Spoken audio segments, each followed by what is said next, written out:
At the end of the day, it's our responsibility to do what we can for the people that we serve. What that means is I'm going to ask you what you want for your price, and then I'm going to listen to the 4 pillars of motivation. What's your timeline? What's the condition of the property? What's your motivation? And what's your price, right? And if you hit any one of these 4, I am going to come out on an appointment and see if I can help you. If you have none of those 4, then you're probably not for me. And when I come out there, you're going to tell me whatever price that you want. But if I know that you need to close quickly, there's some motivation.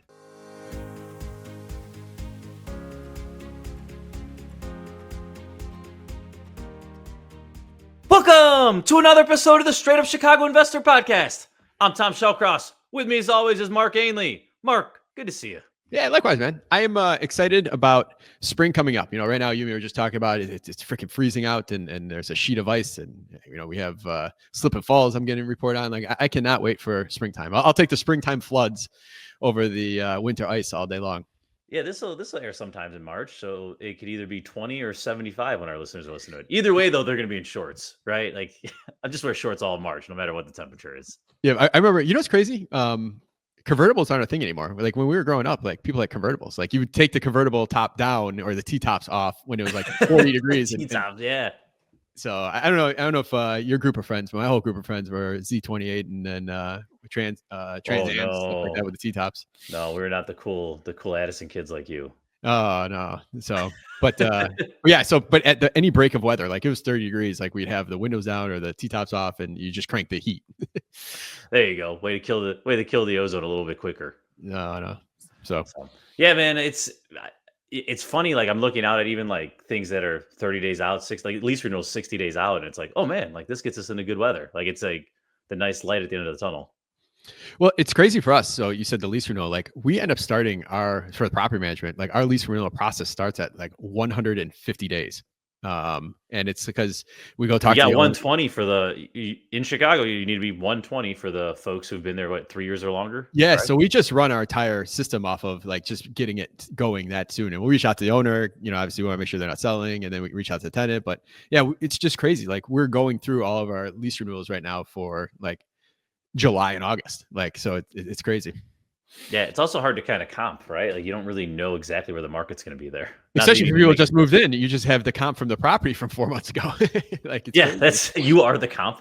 Yeah. So I actually did a CHA webinar the other day, and it was all about comps and doing it off season versus season. I don't know if you know this, but this is the first year like where the gap between top of the season and out of season, so call it June versus December, has been the widest like ever in the Chicago neighborhoods.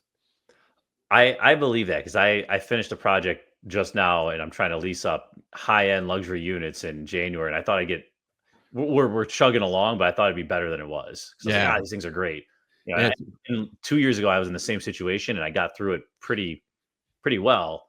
And I'm like, all right, like might just be sitting on this thing till April, May. Like for my appraisal, I want to have the highest rent numbers because it is over 5 units. So I do want, like, the NOI is very important to me. I don't want to just start discounting things left and right. Well, I talked about that in the presentation I did, and we did that too for some clients that they have a refi coming up or whatnot, or a couple were planning on selling. So obviously you want to get that number up higher, but we're offering month free rent or a month and a half free rent just to get that number. The difference was like, usually I would say, the last handful of years, like call it 3 to 5%, but this year it was probably closer to 7, 8, 9% difference. So it's very considerable. Yep. All right, cool. Well, while we're dropping nuggets, what's the housing provider tip of the week? All right, so this is something that a lot of people don't know. You go buy an appliance, whether it be ABT or Lowe's or whatnot. They try selling you that the warranty for that 3-year warranty, and I'm not. Yes, my wife. I am not a fan of the extra warranty. They try giving you warranties on everything at Best Buy now, but I always tell people, a lot of people don't realize that every GE, Whirlpool, they all have 1-year manufacturing warranties on them already. So you're basically buying a warranty for year 2 and 3. And I always tell people, like, look at how many times you've had issues with appliances year 2 and 3. So that 80, 90, sometimes $110, I see that 3-year warranty go for. I just I always tell people to kind of stay away from that. Insurance companies are smart. They make money. They're profitable, and they know what they're doing. So you're not smarter than them. But at the same time, just know you do have a 1-year warranty on everything, and you can usually call up Lowe's or call up ABT or something like that and be able to get that taken care of right away. Yep, love it and agree 100%. All right, let's bring in our guest. All right, today's guest, founder of Full Circle Real Estate. He does that does off-market properties. He runs Full Circle Property Management, which we get into how he got that off the ground. He owns and owned 100 plus properties. He's the author. So this is, I think, our third or fourth author on. He's the author of Your First 100 Doors, and he's built a 20 million plus real estate portfolio. So without further ado, I want to bring in Wyatt Simon. Welcome, Wyatt. Awesome. Thanks for having me. Excited, guys. You know, there's only one reason you're on here, and it's not because you wrote a book. Oh, really? It's because you have awesome hair. Like coming from two guys here that I'm struggling. Tom lost, just got rid of it, man. Like we like to look at people and appreciate what they have here. So right on, man. I'm grateful for that. I get that. Forget all the experience and pain points. It's the hair, man. So yeah, I've been told I put concrete in my hair to make it look like this. So there you go. That's the secret. That's awesome. That's awesome. Well, Wyatt, man, let's kind of start from the beginning, man. You've been very successful in a rather shorter time, but still a great career so far as timeline. Talk to us about kind of the beginning. Like, is this something 6-year-old Wyatt wanted to get into, or what did it look like at a young age, and when did it turn to real estate? Young age, wanted to be the next Kobe Bryant. That was my guy.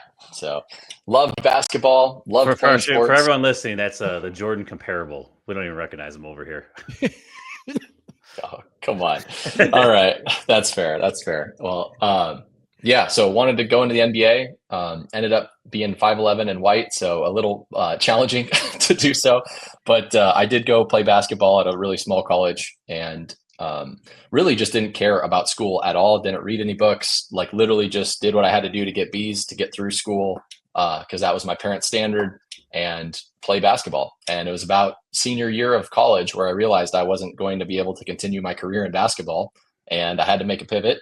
So I got into sales and failed at my first job out of college. I ironically went into the largest home buying company in Colorado, working for them, and I bought 3 houses in 9 months, which did not pay the bills. I was commission only, and I ended up I was renting a house with 3 other dudes, and I ended up putting my bedroom on Airbnb and sleeping on the couch just so I could make it through and go out to concerts with my buddies, because I sucked. And eventually during that time frame, somebody was like, yeah, you should read Rich Dad Poor Dad. Because I was like, I don't want to keep doing this. This kind of sucks not having money. And so I read that book, and that completely shaped and changed my perspective on things, where I was like, okay, assets can make money for me while I sleep, so I don't have to work for money. And there was only one problem. I didn't have any money or skills. So then, some pivots happened. I ended up taking a job in Omaha, started to get into real estate, and then, built a $20 million portfolio in about 7 years. All right. Lots to go over. So a lot of our listeners, a lot of people, I should say in general, read Rich Dad Poor Dad, and they get that inspiration like, all right, there's a better way to do this. And I feel a lot of people then fall down, right? They have the vision, but they don't know the next step. They know the end goal, but that initial next step is so hard for people. So just talk to us. You finished the book, you put it down, you had this epiphany, but like, what was the exact next step then? Like, did you go online and try to find jobs? Like, how did you make this tangible? So the next step for me, as soon as I read that book, I was like, okay, I want to buy real estate. That just makes sense to me. So how can I buy real estate was the next question that I asked. So I started researching how to buy real estate. I started to look at what real estate is worth and trying to put offers on it. I went to a realtor and asked them, okay, can I put an offer on this? And they asked me, are you pre-approved? And I was like, what do you mean? And they're like, well, you have to have money to buy real estate. And I'm like, oh. They're like, well, I don't have the money, and they're like, well, you need a loan then, right? So, I needed to get pre-approved with a lender. So that was my next step. I went to a lender to get pre-approved, and they're like, yeah, dude, no one's going to give you a loan. I'm like, what do you mean? They're like, well, you don't make enough money to get a loan. You have to qualify for loans. You're Airbnb in your own room of your house. Right. I'm like, dude, come on. Like, I can go to concerts with my buddies. Like I'm making it. And so that was when I learned the difference between 1099 employment and W-2 employment, salaried, right? And I learned the importance of having a W-2 job. And so then the next logical step was like, okay, well, if I know I need to buy real estate and I know I can't get a loan yet, well, what do I need to do to be able to get a loan? Is I got a W-2 job, and I ended up having to move from Colorado to Nebraska in Omaha, Nebraska is where that job went. So I burnt the boats. Like I went all out to get the job, and it wasn't my first choice, by the way, but it's where my girlfriend at the time, now wife, was from. And got a W-2 job with commission as well. So it was W-2 with commission, and that was huge because I knew that I wanted to get paid based off the effort I put in.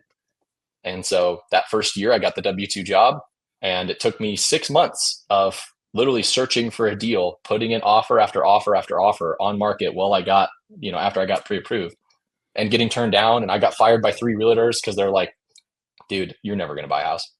And eventually I finally got a duplex, and I moved into one side and I rented out the other. And that was my first ever deal. And it was probably a good 9 months post reading Rich Dad Poor Dad to finally come into fruition after kind of getting through all those details. Why were the brokers firing you? Was you coming in too low? Like, were they like, what was their thought process behind dumping you? Yeah, I mean, I was 22 years old. I didn't know what I was doing. And yeah, I was probably coming in too low for what they wanted, but I wanted a deal, Yeah. So, all right. So you get the first duplex, but you're not rich now, right? Like I'm assuming you're broke again. All the money's gone into this thing. You're maybe cash flowing something or just breaking even, right? Like you're not at this status yet. So then talk about going to the next one. Because I believe from our off-air combo, you had one go sideways pretty early.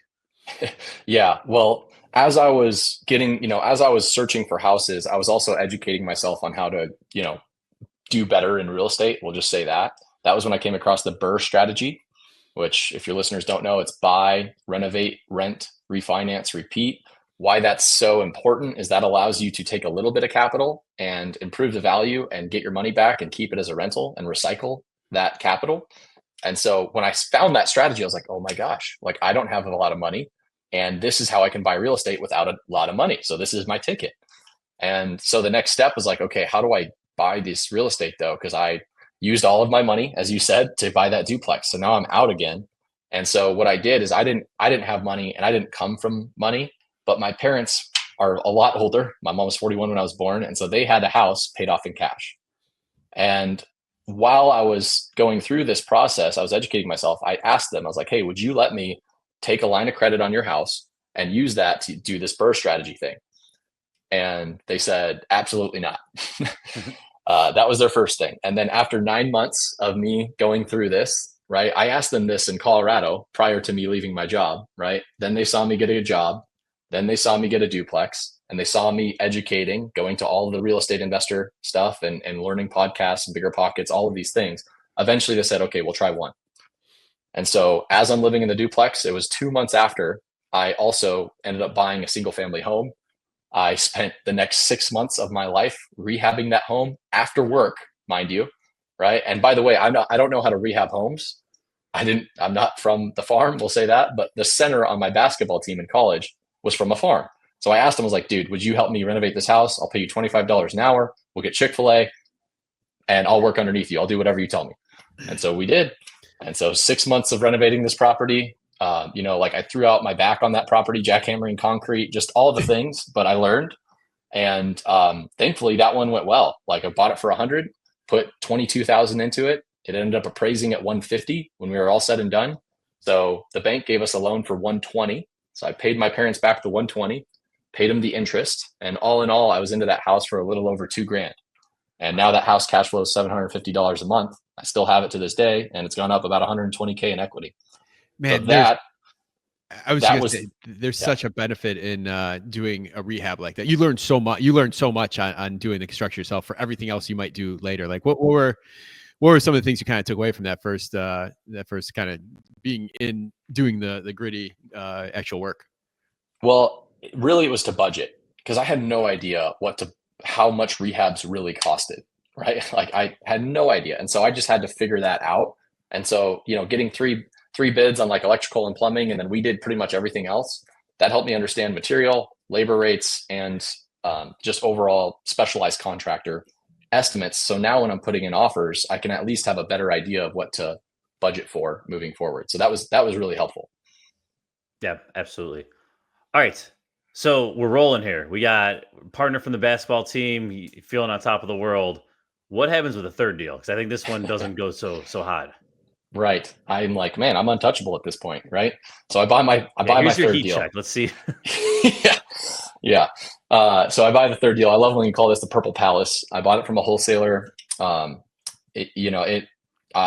go and I start renovating it, and I'm doing the same thing as I did on the other house, right? I'm renovating it after work. For this one, I took some time off of work, and I'm just kind of getting it done. It should take me 2 months, cost me about 30 grand in rehab, and this should be a really good deal.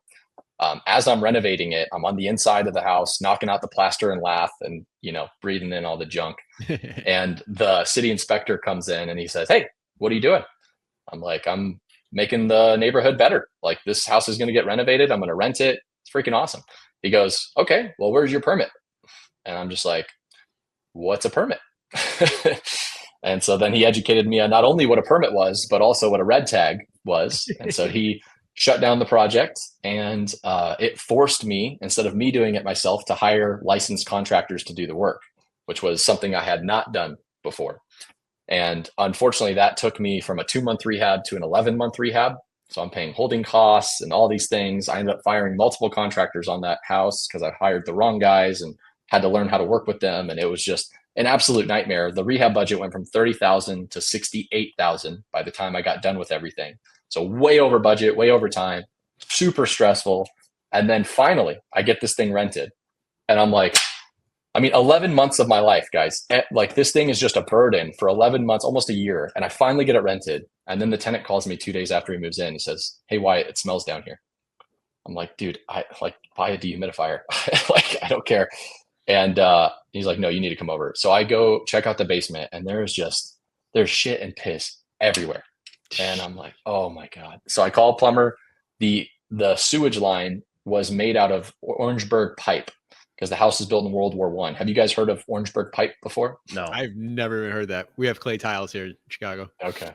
Yeah. So similar, but Orangeburg pipe is basically paper mache, because during the war, they used the metal.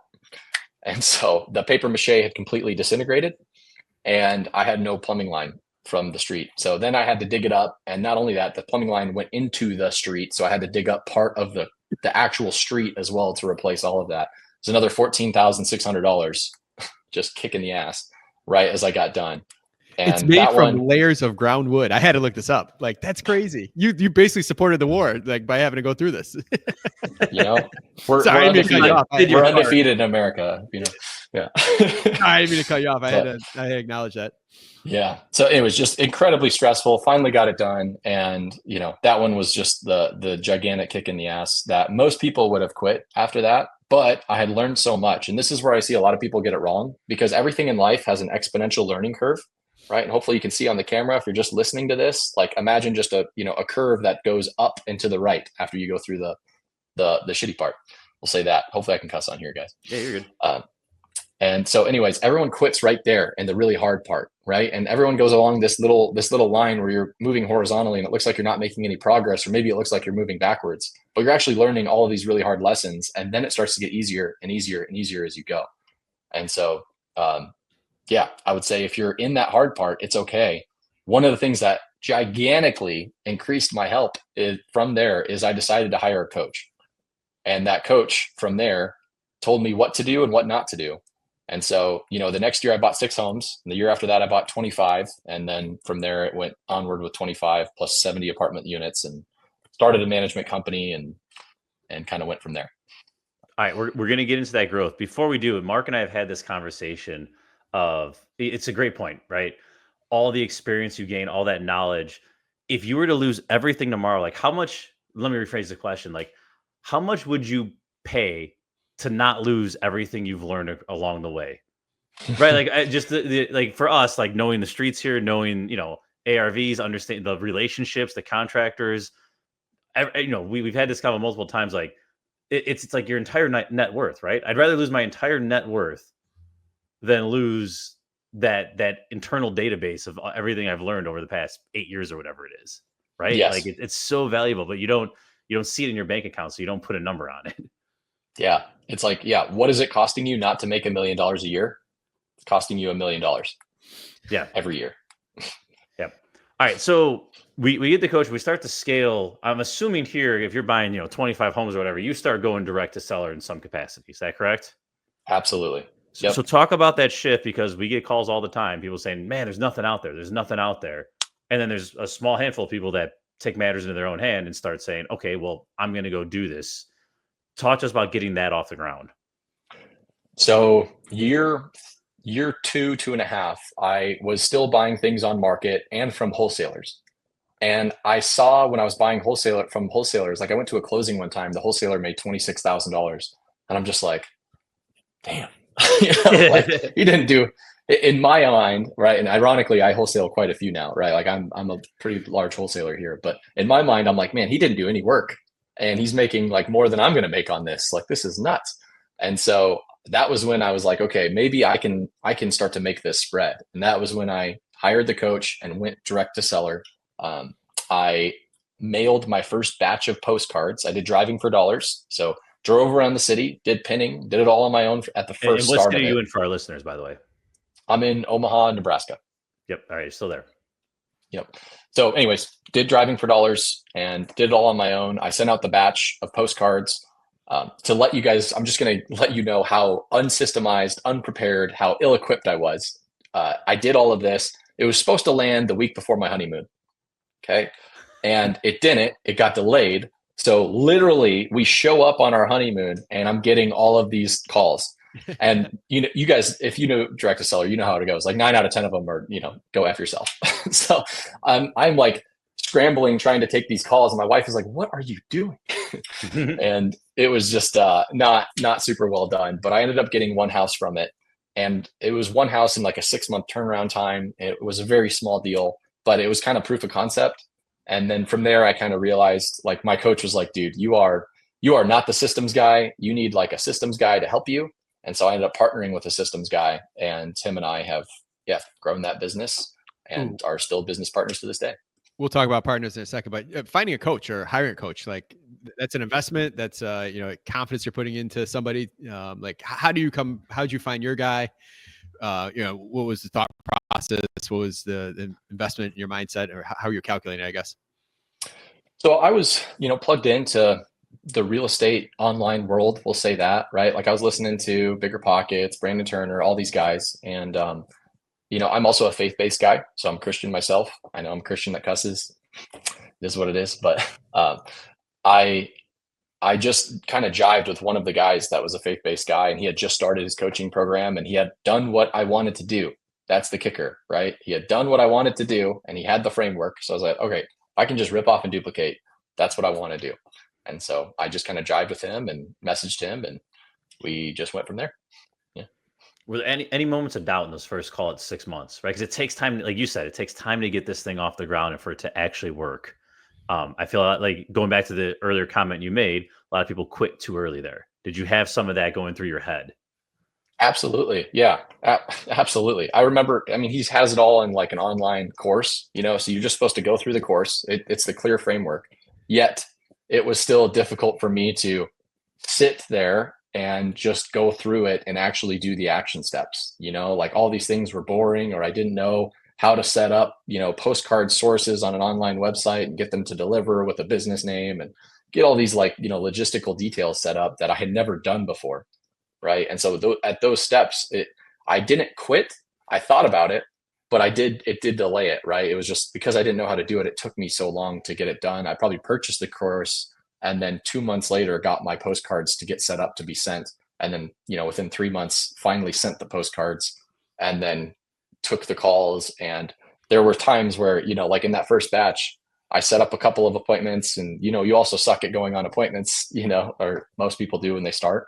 And so I didn't close any, and I'm just like, well, okay, these guys just want too much for their house.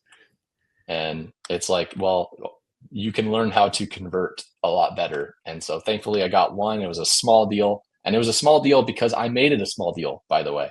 I didn't ask for what I wanted. I tried to cater to what they wanted. And so it's just, there's a lot of mindset and belief unlocks that had to happen during that process. Let's pull on that thread. A lot of our listeners get to someone like, oh, I got my neighbor, he called me, but he wants 800K and I can only pay 6. So like, it's not going to work.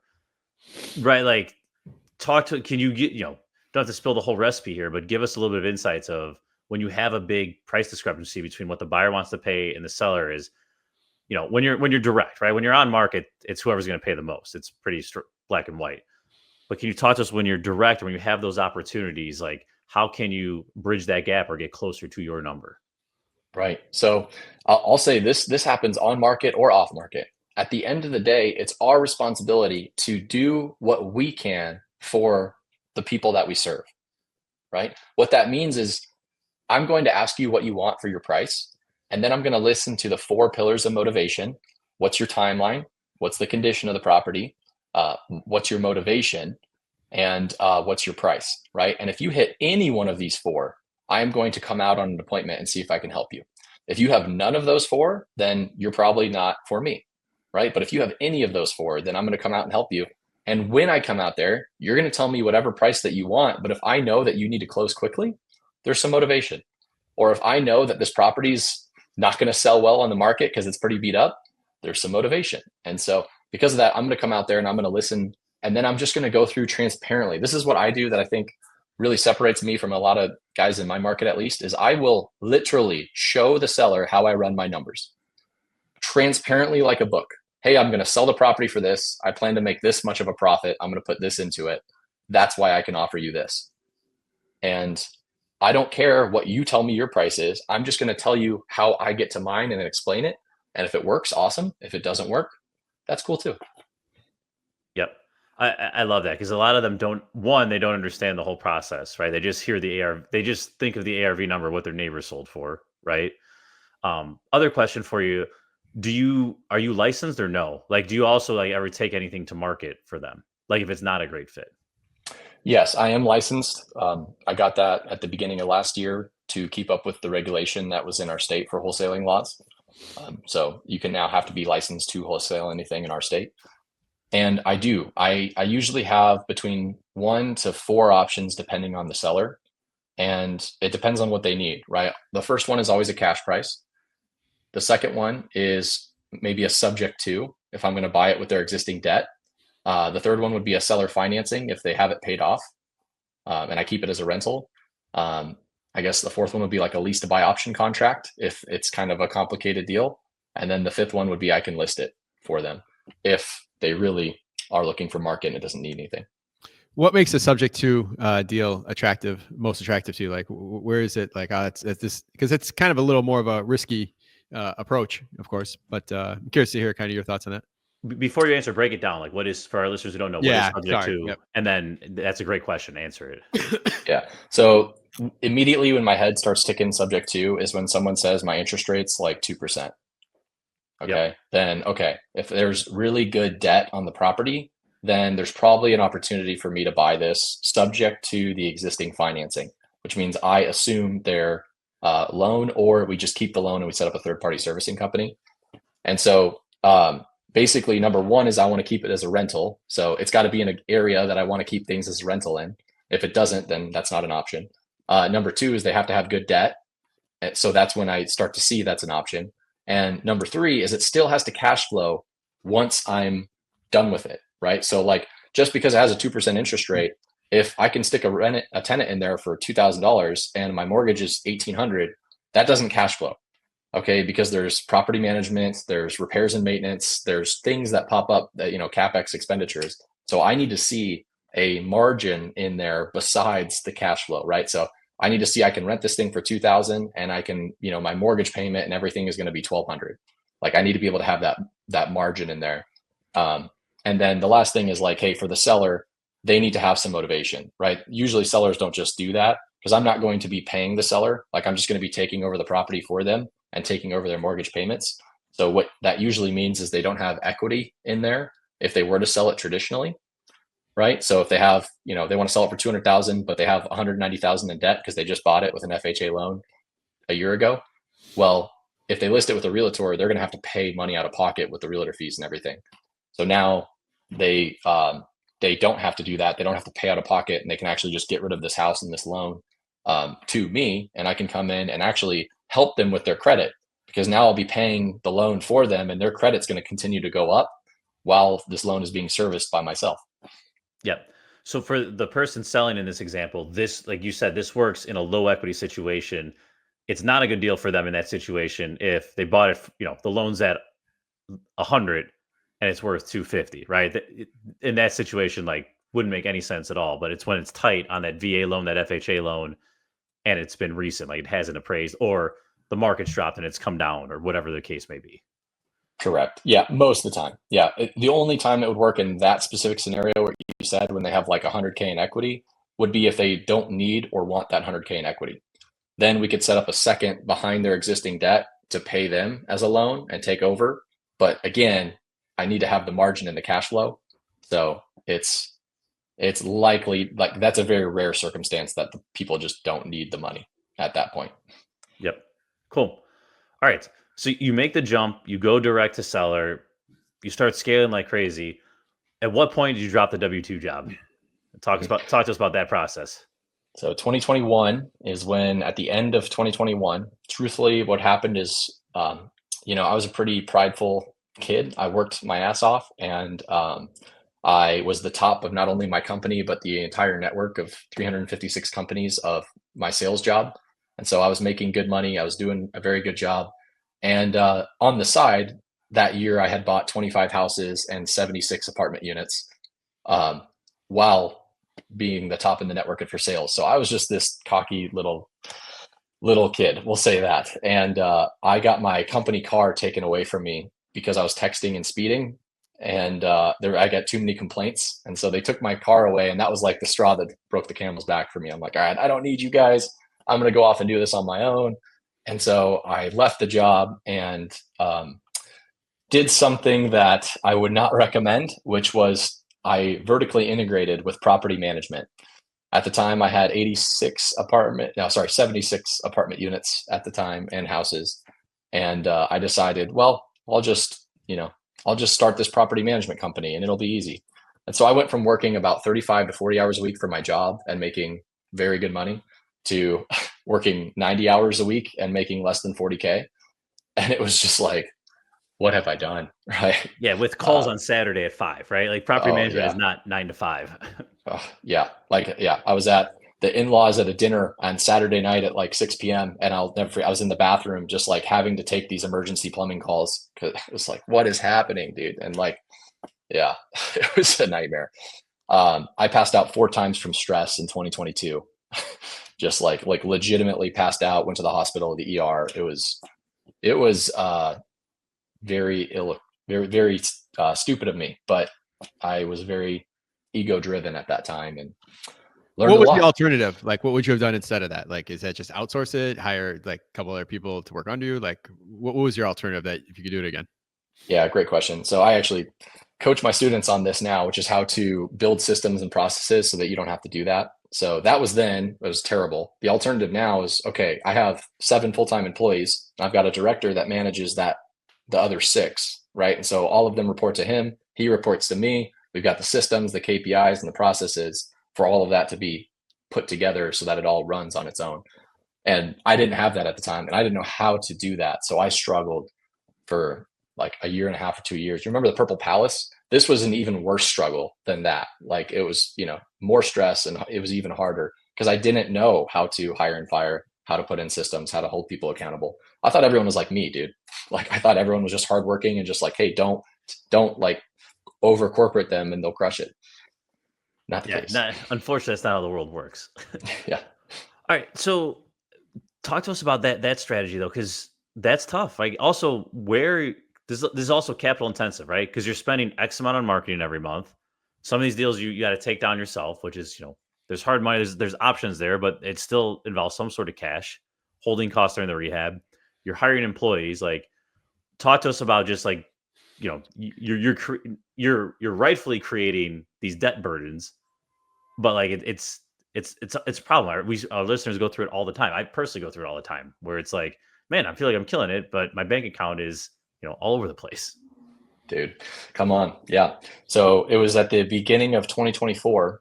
And I'll back up a second. So I got into multifamily in 21 and then said, okay, multifamily's everything. I'm going to do only multifamily from here on out.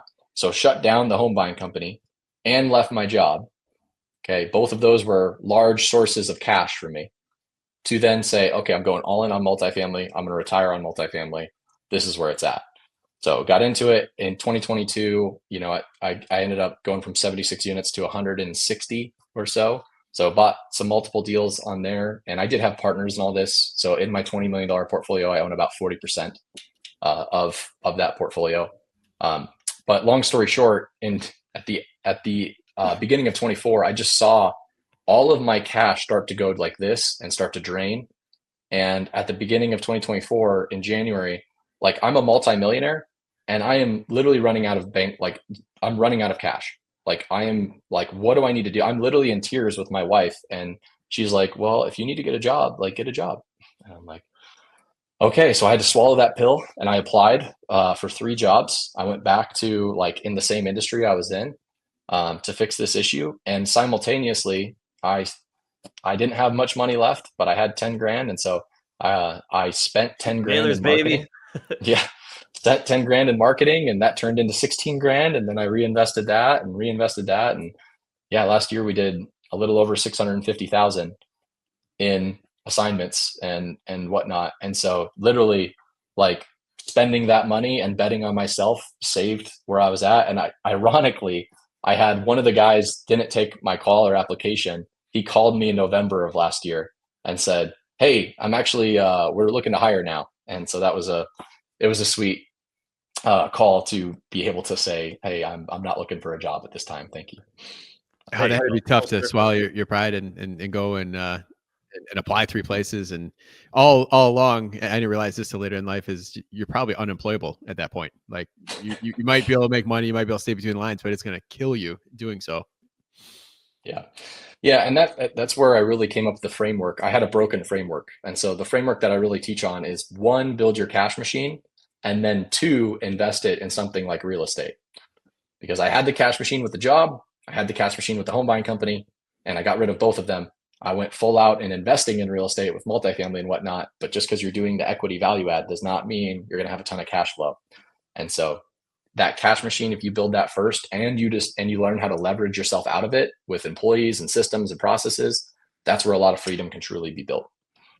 What's a lot of freedom? It's also a lot of defense, right? If you have capital, you can get through any situation, any holding period, any rehab that goes over. If you have capital, you don't want to be in these situations ever. You do everything to prevent them, but you're going to get into them. Capital saves everything, right? Like that's your answer to get out of the hole when needed. Yeah. Well said. Yeah, cash is king. So, man, all right. So what's next? You've been, in the last 6-8 years here, you've done a lot, right? We started home buying business, we investment journey, switched to multifamily, up and down. What's the next 5 years look like for you? Well, I got a baby due in about 6 weeks. There you go. Congrats. So Oh, wow. I'm super excited to become a father. And we'll send you these straight up Chicago onesies we got. Hey, come on. All right. We'll post that for the gram. But yeah, become a father. Yeah, just be more present at home. And really at this point, like I've lived through so much struggle that I don't wish on anyone, but now I can help others who are going through that same process. Right. And so that's why, I created the 7-figure mastermind, and I take on some mentees every year, and I just teach them, okay, how can you shortcut all of this crap that you go through to then just really get to a place where you can live this freeing life? And I'm really passionate about helping others do that. All right, great stuff. And we'll link to all that in the show notes. Mark, anything else to add here before we wrap? No, unless you could. No, that's it. I guess anything on your book, like, man, I'm jealous of your hair, and you wrote a book. Like that's the other thing I always find. Yeah, let's see. Yeah, sorry, we got the ending where you can talk about it, but let's go ahead and prop it right now. Like what made you? I mean, doing that always isn't always a monetary thing. It's a lot of effort. But like, what was your mindset behind sitting down and doing that? That's huge. Well, I had, one of the things when I joined that first coaching program back in 2019. One of the guys in there said, just post on social media what you're doing. And I was super hesitant to do that. I was very much like, social media is for the fruits. We'll say that. And anyways, I just started posting every time I bought a deal. And you can imagine, when you're 25, 26 and you're buying 20 plus deals a year, you're posting like, hey, I bought 5 or 6 houses this month. Like people start to take notice, right? And so all I did is I documented my journey. And as I documented my journey, like people started to reach out and take notice, and they wanted to be like, I kept getting the question, how are you doing this? How are you doing this? How are you doing this? And I got to a point where it's like, dude, I cannot go to coffee with you. Like I can't go to coffee with all of you guys. It just doesn't work. And so what I did is I dedicated 6 weeks of my life to sit on a park bench and write the book. And I just downloaded everything, all the education I've paid for. And I'm talking, I've paid over $150,000 in private education, not college, like private education to be here, right? To learn this stuff with people that have sped up my curve, along with all the books and the podcast. So I just downloaded all of it and put it into a $20 book that people can buy to learn from, right? And then from here, it's literally, it's all in here. I broke it into 3 sections. Number 1 is how to buy real estate. Number 2 is how to put in systems in real estate, which is what I needed for 2 years there. And then number 3 is how to scale, right? With other people's money and using creative and fun strategies, kind of like we talked about. So this is for whether you're just starting out or even if you're an advanced guy, like this is how to do it. All right. Awesome. Mark, let's get that on the website for him. Yeah, for sure. No, I already plan on doing that. So, all right. Good deal. Let's wrap here. We got our fire rapid questions here. All right. Wyatt, so what's your competitive advantage? How have you been able to do this while so many other people wish they've achieved what you've done so far? Maybe you could call it stupidity. I believed, right? I believed, and I just said there will be no other way. And so through all the challenges, I have just kept going. And I think if you just keep going, eventually you're going to win. It's inevitable. And if you get help, then you can speed up that process. All right. We got a lot of first-time investors out here. What is the one piece of advice you would tell someone that is yet to buy their first property? I mean, it's the framework of build your cash machine and then invest in real estate. So what I would ask you, listener, if you're out here, is do you want to be a real estate investor or do you want to be a real estate business owner? Those are 2 very different things. Okay. A real estate investor owns a piece of real estate and then has everyone else doing the work so that they get a check and they get their debt paid down and they get the tax benefits. A real estate business owner is the property manager that actually has the business within the real estate that is managing your property, is the wholesaler, the one that has found the deal for you and spent the money on marketing and taken all the calls to provide you this deal, or the real estate agent or broker, right? Or the lender, the person that has given you the loan for this. Those are all businesses within real estate to serve the real estate investor. So real estate investing should be passive. If you blur the lines, a lot of people get into the real estate investing and they end up trying to be business owners and starting their own little business in that. And I was guilty of that. So all right. Get clear. Besides coming up, changing diapers, what do you do for fun? I like to work out. I like to go snowboarding. Those Still hooping? Yeah. Things. I wish, man. No, I've got a bum knee. So the shoes are up for now. We'll say that.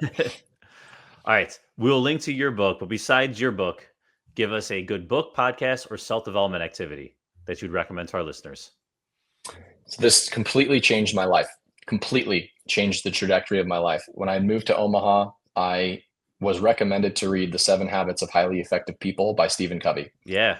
And so it was Rich Dad, Poor Dad, and then it was that book, right? And that book completely changed my life. There's a chapter in there, Begin with the End in Mind. And I actually went through the activity of going to my own funeral, right? Picturing my own funeral, writing out who's talking, what they're saying, and what do I want them to be saying at the end of my life. And that really helped me give me clarity so that I could then start taking the actionable steps to design that life. Yeah, he starts. So that's like a once a year read for me. He starts that chapter with that vision, like, and he doesn't tell you it's your own funeral. He's like, he's looking in the cast, and like it's like the most powerful like 2 pages of just shit. Like, I got to change some things I'm doing here. Yes, yeah, I love that. That's a year. It's every year for me as well. Other than yourself, name a valuable resource for Chicago real estate investors. Chicago investors. Okay. If you're something online or another podcast or something. Yeah. I would say, man, valuable resources. I mean, Jake and Gino is a resource that that was one of the multifamily coaching programs I bought into and was very helpful. They also do a podcast, so I learned a lot just through being a part of that community and just listening to them online. Nice. Yeah, Gino's got like 6 kids. He's got me destroyed, dude. Yeah, he's a beast. So, all right, Wyatt, thank you so much. You provide a ton of value to our listeners. How can they learn more about you? Is there any way they can provide value to you? Well, if you want to follow me online on Instagram, Wyatt Buys Buildings. So you can go follow me on Instagram or Facebook, Wyatt Simon. I post a lot of free content on there. If you guys have questions, you can go on there. And then I guess if you want some free resources, my website's wyattsimon.com, WYATTSIMON.com. I've got free analyzers, resources, and tools on there if you just want to get started on there. All right, it's great stuff. We end everything with a Chicago fact. Mark, who are we playing for? Who's sponsoring? All right. We are playing for Chelsea Farnsworth, and Chelsea bought a Straight Up Chicago Investor hoodie. So Chelsea, if myself or Wyatt gets this question right, you'll get a $50 gift card brought to you by Mike Percascio from Pro Financial, who right now he's a sponsor and coming up with tax season. So if anyone needs an accountant or CPA, Mike's awesome. Well, it's also springtime now. We're coming up on hoodie season. Give me I a know. few more of these out there. Yep. All right. So we'll go seasonal here. We're recording this in February. We're pretty much done with snow, hopefully. Mark, and Wyatt, you get a shot at this as well. According to the census, the average amount of snowfall that Chicago gets over its last 80-year history, whatever it is so average amount of snowfall per year. And the options are 18 inches, 28 inches, 38 inches, or 48 inches. What is the average amount of snowfall we get here in Chicago? I'm going to go with the 28 inches. I'm going to go with B. That's my guess. And C is 38? Yep. I'm going with C, 38. 38 it is, gents. Bam. I would have said 22 last year, and I think this year will be probably somewhat similar. We've been pretty fortunate last couple of years. Yeah, no, for sure. I tried to think about historically if they're going to average it out. So, all right, that's awesome. All right, Chelsea, you get a $50 gift card brought to you by Mike Percascio from the Pro Financial team. So check out the site and we'll send you out that gift card. So Wyatt, thanks for coming on here, man. It was awesome. Tom, thank you as always. Listeners, check out our Straight Up Chicago Investor merch store. And if you buy something on there, you get entered in to be part of the Chicago Facts. So check it out, straightupchicagoinvestor.com. Wyatt, thank you. Tom, thank you. Listeners, we'll see you next week.